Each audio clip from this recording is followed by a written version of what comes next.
শেরপুরের ঘটনায় পুলিশ ও প্রশাসনের ভূমিকা প্রশ্নবিদ্ধ মন্তব্য করে জামাতে ইসলামের সহকারী সেক্রেটারি জেনারেল এহসানুল মাহবুব জুবায়ের বলেছেন, এই ঘটনায় প্রশাসন ও পুলিশ সময় মতো ব্যবস্থা নিতে ব্যর্থ হয়েছে এবং একপাক্ষিক আচরণ করেছে।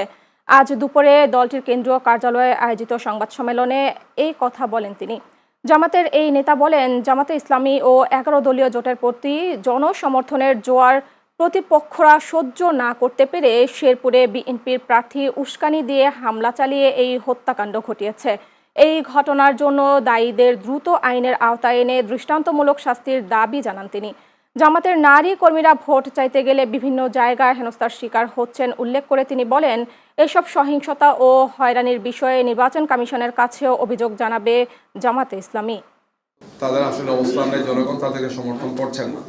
জনগণ যেহেতু আজকে জামাত এবং 11 দলের সাথে আছেন, এইটাই তাদেরকে এই উস্কানি তারা দিচ্ছেন এবং এই হামলার কার্যক্রমে তারা আজকে শরিক হচ্ছেন। আমরা মনে করি আমরা জনগণকে সাথে নিয়ে শান্তিপূর্ণভাবে একটি নির্বাচন করতে চাই এবং আমরা এ ব্যাপারে জনগণকে সাথে নিয়ে প্রতিরোধ গড়ে তুলব।